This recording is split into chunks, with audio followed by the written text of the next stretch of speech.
Olá, pessoal, voltando para o nosso segundo dia de aula, né? Módulo de segurança do trabalho. Vou compartilhar com vocês aqui o nosso material para a gente continuar.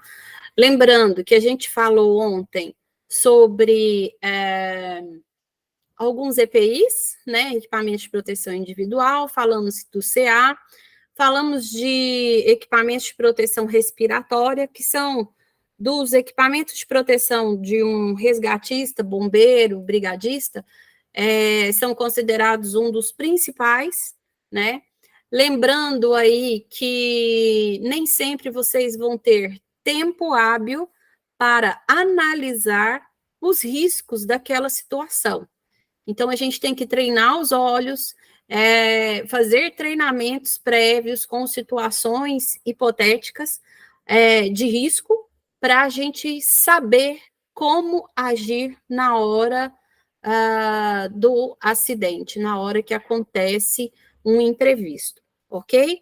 Vou compartilhar aqui o material com vocês, para a gente falar hoje, então, sobre a vestimenta, que seria o segundo principal equipamento de proteção para emergências. Porque quando vocês vão fazer um atendimento à emergência, vocês colocam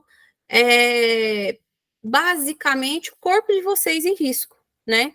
Por mais que a situação seja segura, abre aspas, né? Eu sei que eu não tenho um risco grave iminente de morte, né? Eu preciso me proteger, certo? Então, vamos ver aí o segundo EPI mais importante entre todos, né? Que a gente já viu e vamos ver ainda, para que vocês tenham uma visão de como que é o que a gente chama de vestimenta de aproximação. Falei para vocês que ela tem várias camadas, que ela é uma vestimenta especial, né? Mas vamos ver como que é isso e quais os cuidados que eu tenho que ter com essas vestimentas, ok? Então, aqui a gente vai falar do uso adequado do conjunto de proteção, ou vestimenta de aproximação. A roupa de proteção, ela foi projetada para proporcionar proteção limitada para as pernas, tronco e braços contra os riscos que surgem de operações de combate a incêndio estrutural e operações de salvamento não relacionadas a incêndios, operações médicas de emergência e desencarceramento de vítimas, incluindo calor e chamas, penetração de alguns fluidos de automóveis e alguns outros produtos químicos que normalmente são corrosivos ou são irritantes para a pele, né? Penetração de sangue e outros fluidos corporais, chuva e jatos d'água de mangueiras e clima frio. Ou seja, essa vestimenta de aproximação, ela vai auxiliar na proteção contra esses riscos aí, ou situações que podem acontecer isoladas ou em conjunto, tá? Eu posso ter uma cena, né, de risco, com calor, chama, fluidos, sangue, água, frio, né, tudo junto, né, frio por causa da água, do combate, calor por causa da chama, e enfim, e o corpo do resgatista, da pessoa, né, que está ali para atender o acidente, está no meio disso tudo. Então, ele é o alvo, nosso principal alvo de proteção, ok? Eu vou passar alguns vídeos aqui mostrando para vocês o uso dessa roupa, né, dessa vestimenta, e alguns alertas aí quanto ao uso do EPI, a importância do uso do EPI, ok? Deixa eu ver se meu som tá baixo. Aí. Esse aqui não tem som, tá, pessoal?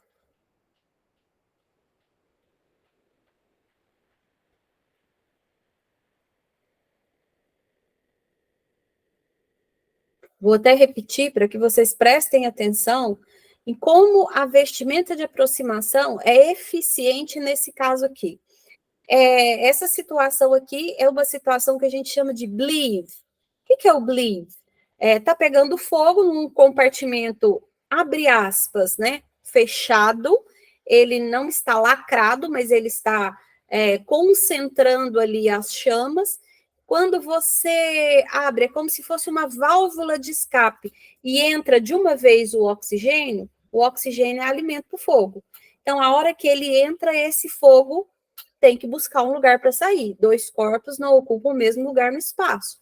Então, é como se você promovesse uma explosão.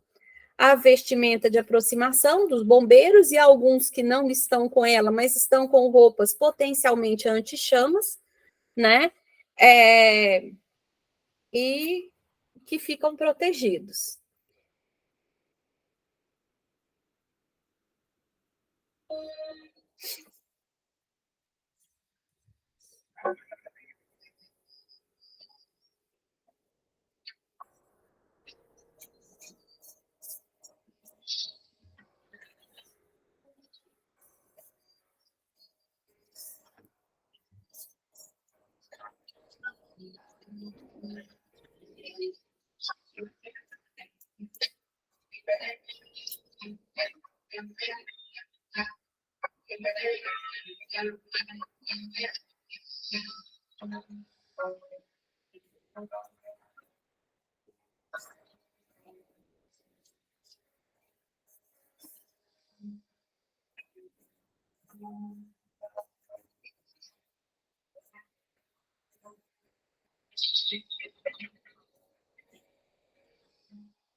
Esse vai ser um dos papéis de vocês, né? Deixar que cuidem de você, ou melhor, vocês vão ser a pessoa que vai cuidar do outro, sem esquecer de cuidar de si, né? Falando aí, continuando com a vestimenta de aproximação, depois desses vídeos que eu passei, né, deu para a gente ver aí a importância do uso do equipamento de proteção individual para uma maior proteção além da nossa própria atitude. Porque se a gente falar que a função da segurança do trabalho dentro de uma empresa é ficar vigiando o funcionário, eu estou mentindo, gente. A função da segurança do trabalho dentro da empresa é auxiliar, dando treinamento, dando orientação, também fiscalizando, mas o principal é orientar e treinar, né? Se você já recebeu orientação, se você já recebeu treinamento, se você sabe para que serve, por quê, para quê, por que não fazer, né? E muitas das vezes o que a gente vê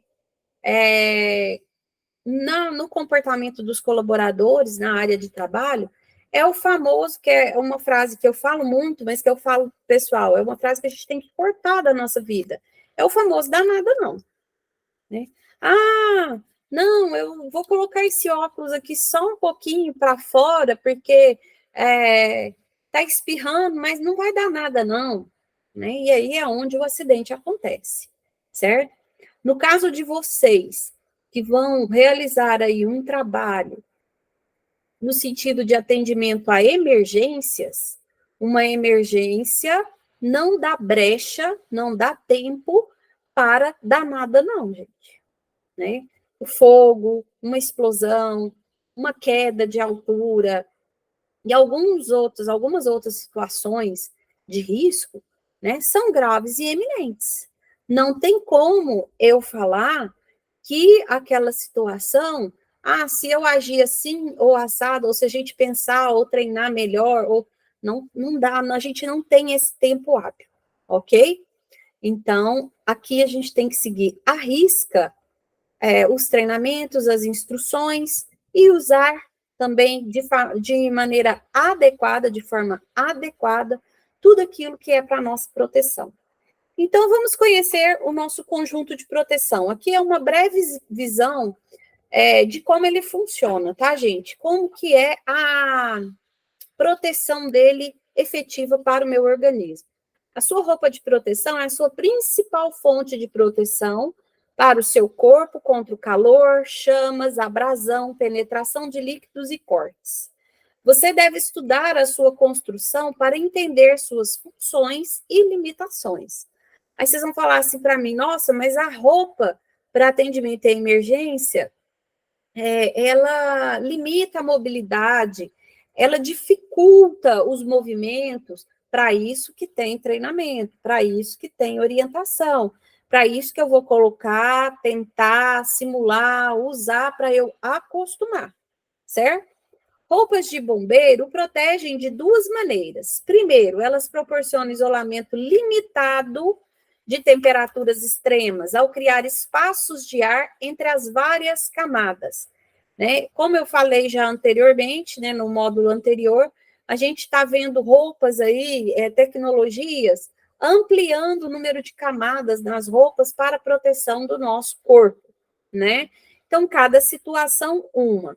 Para produtos químicos, eu vou ter vestimentas mais específicas, para combate, outro tipo de vestimenta, e para o dia a dia, vestimentas que também são anti-chama, que a gente fala, porém mais leves.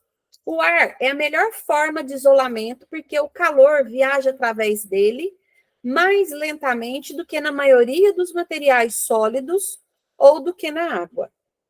Segundo, as roupas também o protegem, porque elas são feitas de materiais têxteis especiais, resistentes ao calor e às chamas, que podem absorver moderadamente níveis altos de calor por breves períodos de tempo, sem elas mesmas entrarem em combustão e queimarem, e dessa forma aumentando a gravidade de ferimentos por queimadura. Então, eu já falei alguns tipos de materiais aqui para vocês que podem conter na trama dessas roupas, né? Eu já falei do Teflon, já falei do Kevlar, que é muito utilizado. Nós temos um material novo aí que ainda não está sendo utilizado, mas está em estudo para usos variados, e creio que em pouco tempo ele vai chegar em tecnologias têxteis, que é o grafeno. Não sei se vocês já ouviram falar, mas o grafeno é um material já utilizado em larga escala para blindagem de carros, por exemplo. Ele é utilizado em pintura, ele é utilizado em vidros, ele é utilizado em outros materiais. Por isso é que eu falo para vocês que futuramente ele pode ser aí uma grande inovação para a proteção do nosso corpo. Né? Ele é um material que não é rígido, à base de carbono, ele é um irmãozinho do grafite, vamos dizer assim, né? Formado por carbono, como eu falei, e ele promove aí, no lugar que você coloca ele promove uma maior resistência daquele material onde ele vai revestir, tá? Sendo usado, inclusive, para blindagem de carros, entre outros materiais. Eu até cheguei a questionar na feira alguns fabricantes sobre ele, muita gente nem comentou nada. Né? Então, assim, eu creio que seja uma inovação futura. O que a gente mais tem hoje, né, é o Kevlar, o Teflon, e tem mais algumas tramas que aí a cabeça se perdeu nesses nomes, né? Mas são materiais que isolam, que protegem o próprio tecido, né? De maneira que ele se torne anti-chama, demora mais a pegar fogo. E o isolamento melhor, que é o que ele falou aqui, né, que é a camada de ar. Então, a vestimenta de aproximação, ela tem duas camadas base, vamos dizer assim, a interna e a externa. Fora isso, para utilizar a roupa do corpo de bombeiros, você tem que estar com uma roupa por baixo, tá? Uma camiseta de malha, uma calça mais leve, né? Que também é uma proteção adicional, ok? Estrutura em camadas, é o que eu estava acabando de falar. A roupa de combate a incêndio estrutural é feita com 3 camadas primárias: uma estrutura externa, uma barreira de umidade e um forro térmico. Tipicamente, a barreira de umidade e o forro térmico são costurados juntos para constituir o sistema do forro interno. Este forro interno pode sempre ser removido para limpeza, inspeção e descontaminação. A roupa de proteção nunca deve ser usada sem o forro interno em seu devido lugar, porque senão ela deixa de proteger, tá? A estrutura externa, a camada da estrutura externa é um material de alta resistência ao calor e às chamas, que proporciona a proteção inicial contra o calor, chamas e abrasão, e protege o forro interno. Existem vários tipos de tecidos especiais tendo diferentes características, os quais podem ser utilizados como estruturas externas. Como eu já citei para vocês, o exemplo, né, do Kevlar e do próprio Teflon, tá? Mas nós temos vários outros materiais, viu, gente? Tem o Tyvek, tem também alguns outros materiais novos que aí eu não decorei o nome, né?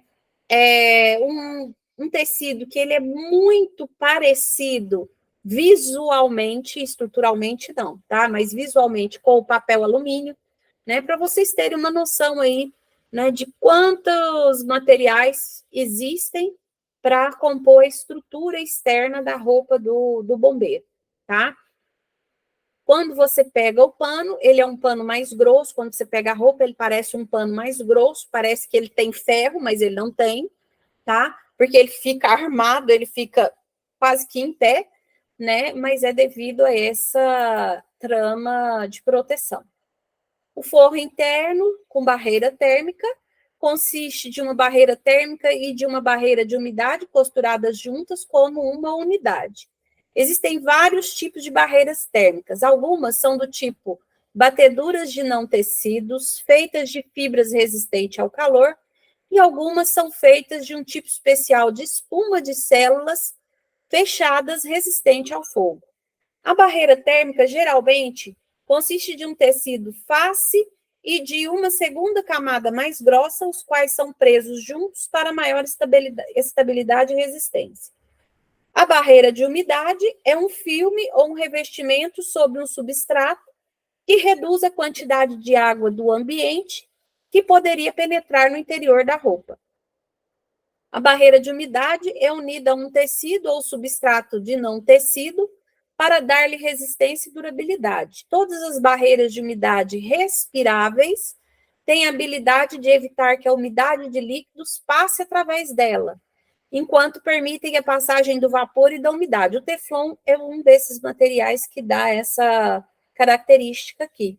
Tá? A hora que você joga o líquido, que o líquido bate na roupa, a roupa não absorve aquele líquido 100%, só uma pequena porcentagem. Então, ele quase que escorre totalmente. Tá? Isso não quer dizer que a roupa não vá molhar. Conforme você continua jogando água, ele absorve, como eu falei, uma pequena porcentagem, mas se eu ficar ali 1, 2, 3, 4 horas exposta a essa água, em 4 horas a minha roupa vai molhar, né? Mas ela não vai ficar encharcada como um tecido de algodão, por exemplo, onde você joga água e na hora ele encharca, ele absorve toda a água. A gente chama essa característica de característica higroscópica, ou seja, ela repele, ela não absorve 100% a água ou umidade, tá? Isto permite que um pouco do calor corporal escape das camadas internas e se mova para fora da roupa. Isto promove o resfriamento evaporativo do corpo do bombeiro. A barreira de umidade e o forro térmico são costurados juntos para constituir o forro interno. Este forro interno deve sempre ser removido para limpeza, inspeção e descontaminação e adequadamente reinstalado antes de se utilizar a roupa. Então, é importante, pessoal, que antes de eu colocar essa roupa, antes de eu utilizar todos os dias, ou uma vez por semana, ou uma vez a cada 2 dias, e aí cada caso é um caso, tá? Essa roupa seja devidamente inspecionada, né? E que ela fique limpa. Como que é essa inspeção? Pessoal, eu tenho que olhar pedacinho por pedacinho da roupa para ver se não tem buraco, rasgo, queimadura, né? Que às vezes faz um buraco por queimadura, desgaste dessas camadas, afinando aí essas camadas e sendo um ponto de possível aí rasgamento, arrebentamento, né? Então, eu tenho que analisar isso antes de vestir a roupa, porque depois que eu estou vestido, não vai resolver, né? Igual a gente faz com alguns outros tipos de equipamentos de proteção. O exemplo típico, material de trabalho em altura e espaço confinado, cinto de segurança, o talabarte, a linha de vida. Eles devem ser inspecionados diariamente ou antes da realização do serviço, né? Para verificar a real integridade desse material. Lembrando, não está em conformidade com o que a norma pede, ou seja, não está íntegro, está danificado, eu não posso utilizar para realizar o trabalho. Desculpa. Deve ser descartado, tá? Ou substituído, fica melhor. Outras características de segurança importantes da vestimenta de aproximação. A gola, né? Sua gola de proteção, aqui vocês vão ver os números, que agora mesmo eu vou mostrar a figura aonde está cada uma dessas partes. Então, sua gola de proteção tem uma gola alta de 10 centímetros, que deve ser levantada e presa com a fita de velcro, de modo a proporcionar proteção limitada à área do pescoço, contra o calor, chamas e outros riscos. É uma área que a gente sempre esquece, né? A gente coloca a roupa e normalmente o pescoço fica livre. A gente às vezes nem lembra que tem que fechar, que tem que proteger, né? Mas o bombeiro ou quem faz atendimento em emergência não, tem que estar sempre tampado, porque caso espirre, caso o calor excessivo entre aqui pelo pescoço, ele vai dissipar pelo corpo e vai, além de promover um mal-estar, né? Pode causar queimadura, acidente, enfim. Punhos elásticos na capa proporcionam proteção limitada aos seus punhos contra o calor e detritos e também contra cortes e abrasões. Então, é importante que o punho feche aqui, ó, o punho da manga, né, feche no próprio punho da pessoa, para não ter a possibilidade, por exemplo, de escorrer água, né, ou qualquer outro tipo de fluido. A gente fala da água por causa do combate, mas eu posso ter qualquer outro tipo de fluido mesmo no combate ou no atendimento à emergência, e aí esse contato com a pele pode ser um acidente, pode ser perigoso, pode ser até fatal, tá? Os reforços, né? Essa roupa é extremamente reforçada, inclusive nas costuras, tá? Proporciona proteção extra importante contra o calor e chamas, bem como resistência contra cortes e abrasões. As etiquetas, né, de dentro da vestimenta incluem informações sobre segurança importantes, instruções sobre limpeza e armazenamento e identificação do fabricante e dados para rastreamento, né? O próprio CA vai estar nessas etiquetas, tá, gente? Para quê? Para eu saber se realmente essa roupa está adequada, se ela passou por teste, se ela vai suportar o calor, enfim, tudo isso. Os sistemas de fechamento, na frente da capa e nas calças, quando adequadamente presos, reduzem a quantidade de água que pode entrar na vestimenta e previnem a capa e a calça de ficarem abertas durante a atividade de combate a incêndio estrutural e protegem o usuário contra o calor, tá? Esse sistema de fechamento pode ser velcro, desculpa, pessoal, pode ser velcro, pode ser zíper, pode ser botões de pressão, né? Cada caso é um caso. Se eu vou lidar com situações que possa ter choque elétrico, não pode ter nada metálico, né? Se tiver calor extremo, tem que ver se o velcro suporta esse calor. Enfim, cada situação é um. O atavio retrorefletivo e fluorescente, que são aquelas faixas, né, que tem na roupa do brigadista, do bombeiro civil, né, para melhorar a visibilidade em condições de baixa luminosidade, né. A gente chama também de fotoluminescente. O que é a fotoluminescente? É igual às plaquinhas verde e branca que a gente vê nos edifícios. A gente vai falar um pouquinho mais sobre isso depois na parte de leitura de projetos, a gente vai falar um pouquinho disso agora na segurança, nesse módulo, né? Mas só para vocês entenderem o que é fotoluminescente. Fotoluminescente é aquele material que, quando exposto à luz, ele absorve energia, e quando tem falta da luz, ele fica iluminado, tá? Por tantas horas. É como se fosse o bumbum do vagalume, tá?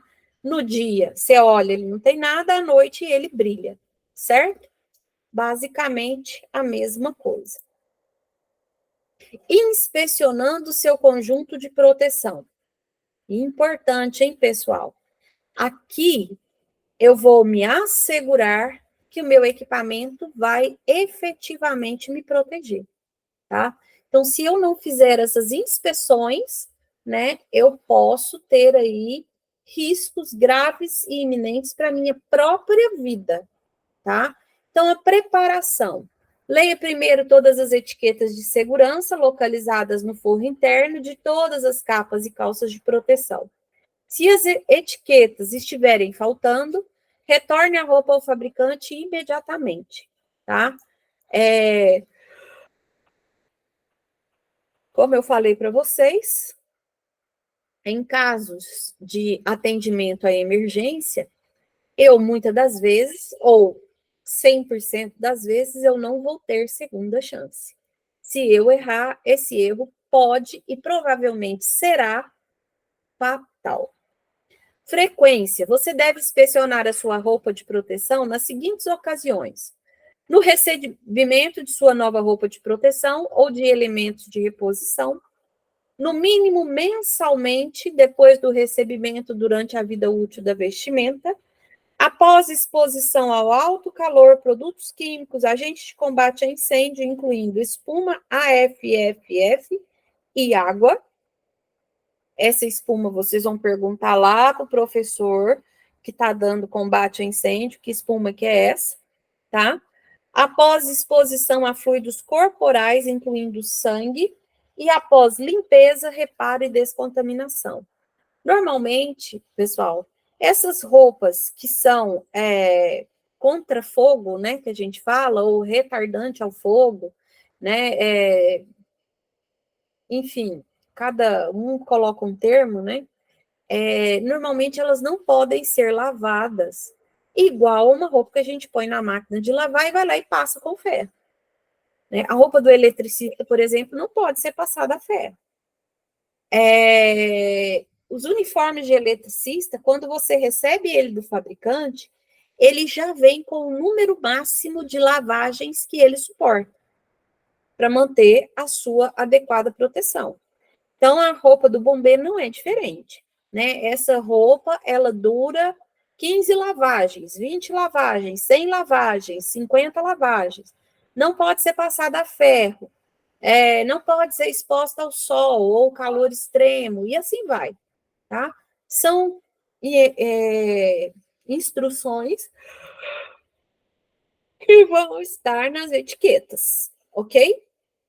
Então, aqui fala quando que eu tenho que fazer essas inspeções, né? No mínimo, para falar pouco, né? Quando você recebe a roupa e uma vez por mês. Ah, não, eu vou trabalhar efetivamente fazendo combate toda semana. Cada vez que você vai vestir novamente a roupa, ela passou por descontaminação, passou por limpeza, eu tenho que inspecionar, certo? É importante isso, tá, gente? Porque essa falta dessa inspeção pode... Nossa, esqueci de colocar aqui. A falta de inspeção pode gerar aí insegurança, tá? Eu tinha esquecido de ligar o computador, estava usando a bateria. Ei, Giovana doida. Vamos lá. Você deve inspecionar o seu conjunto de proteção, no mínimo nos intervalos de frequência acima descritos, para assegurar a sua eficiência. Se você tiver alguma dúvida, se um conjunto de proteção está adequado para o uso, por favor, contactar o fabricante ou fornecedor ou procure o auxílio de seu comandante e, em último caso, ou até uma das opções que poderia estar aqui, né, consulte o seu CA. Né? Consulta lá o CA no site do Ministério do Trabalho, hoje é fácil, todo mundo tem um celular, é só colocar lá no site e pesquisar, né? E caso tenha alguma dúvida, às vezes você vai ser, essa dúvida vai ser sanada ali, né? Então, muitas das propriedades de desempenho não podem ser testadas pelo usuário a campo, né? É uma linguagem da NFPA, que é a norma dos Estados Unidos. O que quer dizer isso? Testadas pelo usuário a campo é colocando a roupa e indo lá ver se está funcionando ou não, né? Entretanto, inspeções cuidadosas antes do uso podem ajudar a superar a incapacidade de testar o conjunto de proteção durante operações a campo. E a advertência: você deve usar seu conjunto de proteção em todos os momentos durante o atendimento de qualquer operação de emergência próxima a estradas ou rodovias. O atavio refletivo e fluorescente aumenta a probabilidade de ser visto por motoristas e diminui a probabilidade de ferimentos, tá? Já aconteceu, né, de o profissional estar fazendo atendimento ali numa rodovia, né, e por causa dessa faixa refletiva, desse dispositivo, a pessoa conseguir ver e desviar e não causar um novo acidente. Aqui, nossa querida vestimenta de aproximação, né? Avaliação de equipamento de proteção individual para reparos e segurança. A preparação para inspeção inclui: coloque a roupa em uma superfície limpa, em uma área iluminada, como proporcionado na área de inspeção. Separe a estrutura externa do forro interno, né? E aí eu vou passar a verificar cada um desses itens. A gente viu lá o 1, 2, o 3, o 4, o 5 e o 6. Aqui é a gola que ele fala lá, certo? Os critérios para inspeção das fixações da roupa de proteção incluem: localize a fixação de zíper ou de botões de pressão.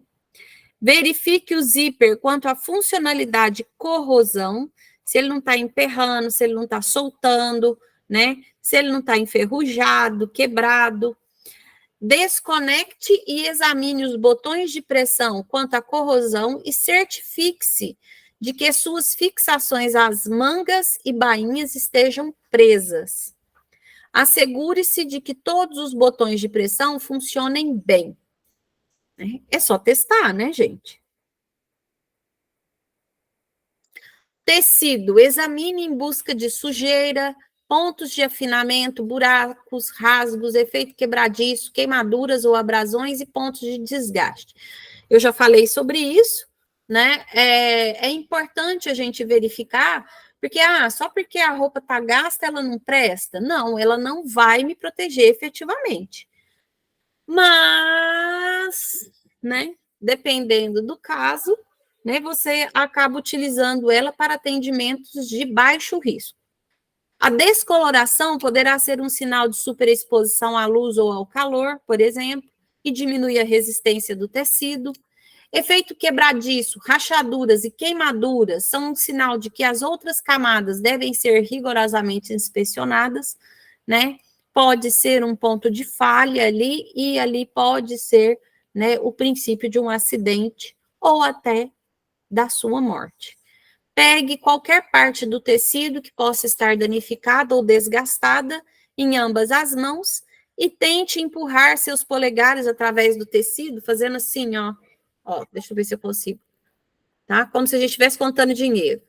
Se o tecido furar, ele deve ser reparado, se for economicamente viável, a estrutura externa deve ser substituída ou a roupa deve ser condenada, ou seja, trocada, né? Não pode usar, tá? É claro, gente, que cada caso é um caso, ok? O fechamento, examine quanto à funcionalidade e danos.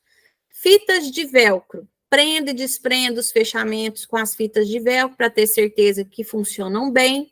Examine em busca de peças desgastadas, abrasadas ou derretidas que exijam substituição. Verifique pontos de costura em busca de quaisquer sinais de encrespamento que indiquem que o reparo seja necessário. O que é encrespamento? Normalmente, a costura dessas roupas são feitas com fios de nylon, né?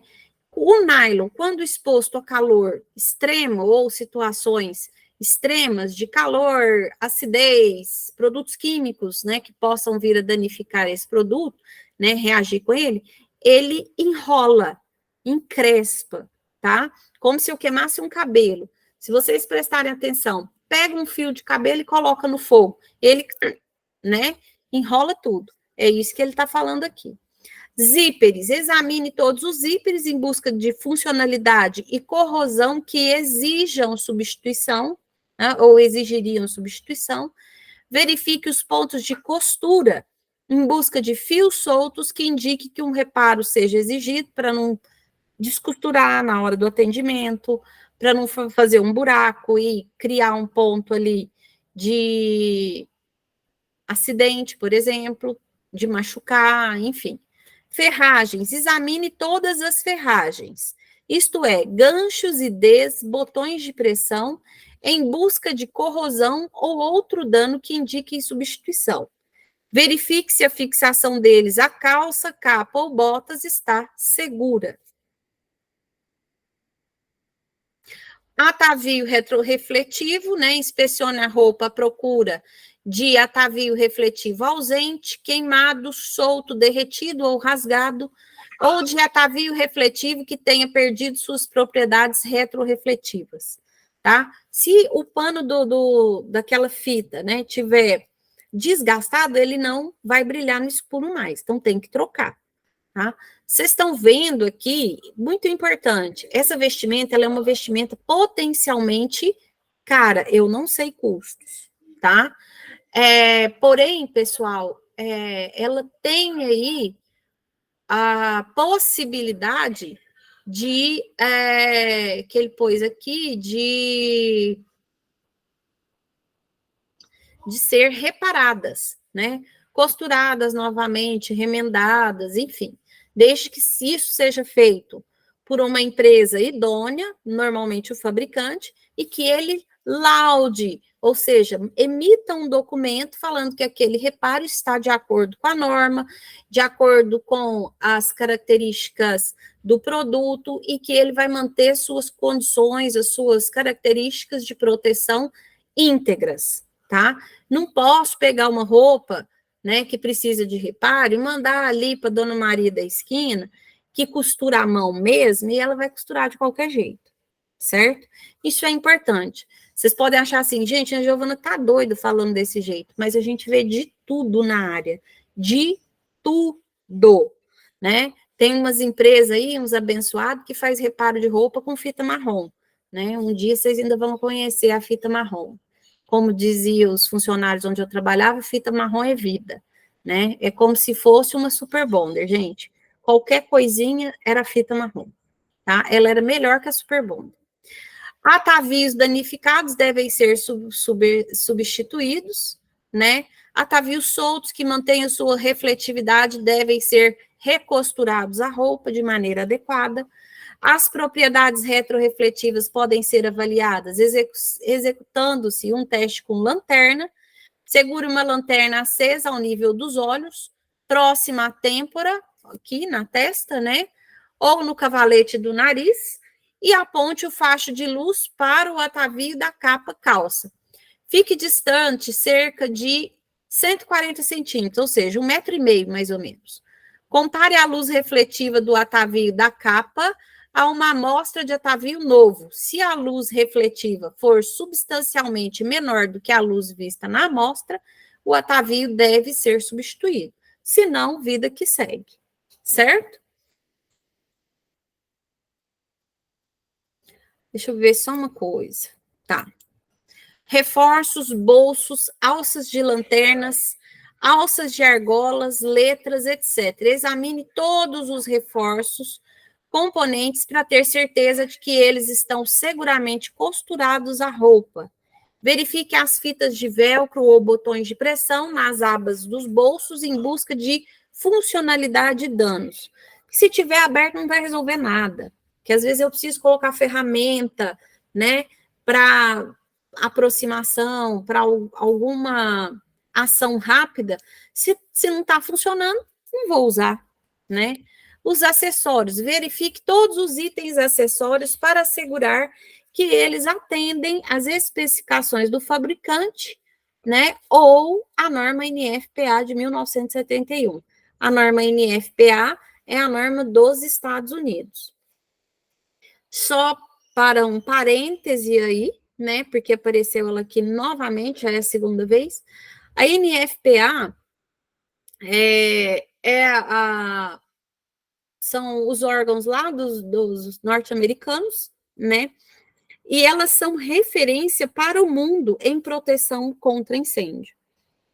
Não só porque lá nos Estados Unidos ocorreram os piores desastres do mundo, né? Abre aspas, alguns dos, tá? Porque nós temos outros de grandes proporções também, tá? Então, elas passaram a ser referência para o mundo em estudos com relação à proteção contra incêndio, explosão e emergências, tá? Essas roupas que a gente está falando, a própria vestimenta, ela foi desenvolvida com muito estudo, né? E depois de situações extremas que aconteceram nos Estados Unidos, certo?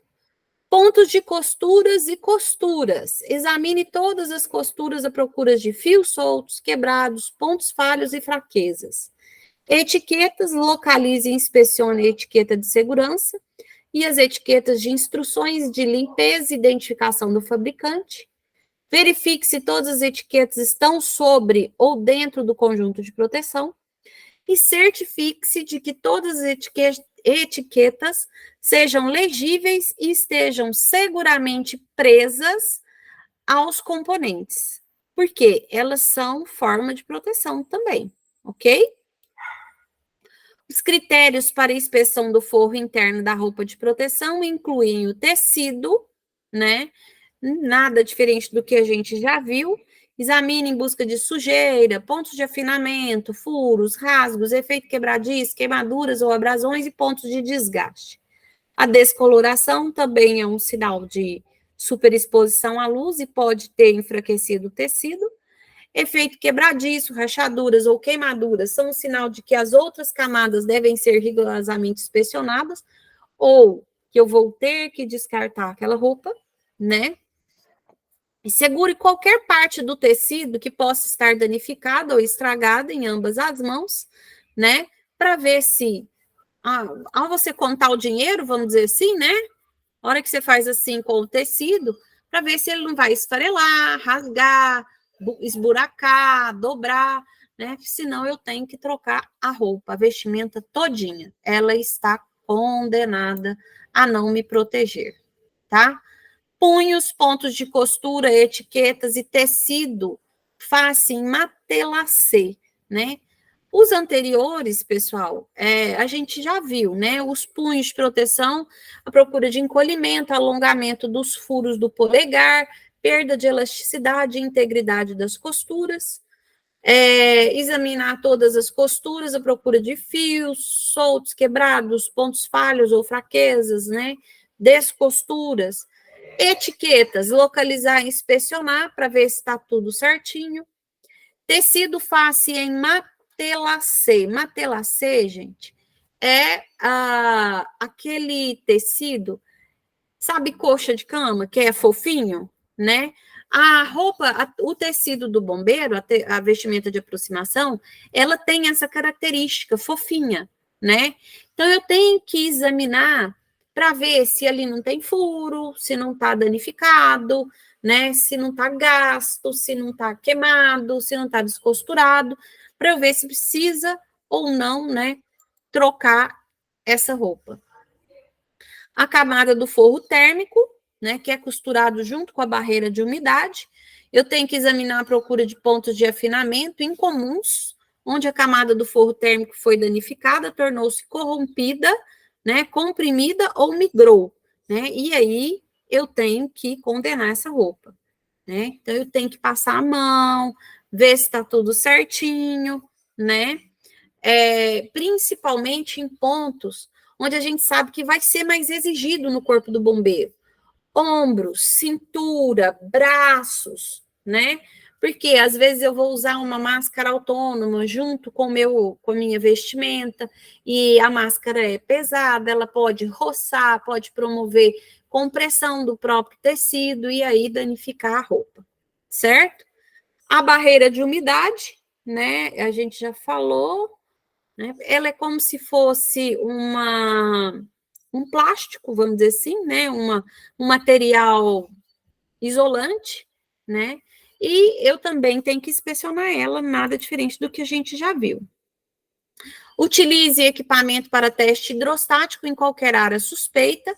Utilize o procedimento de avaliação a campo em qualquer área suspeita. Procedimento de avaliação a campo deve ser executado na área dos ombros e na área traseira da cintura ou em qualquer área suspeita.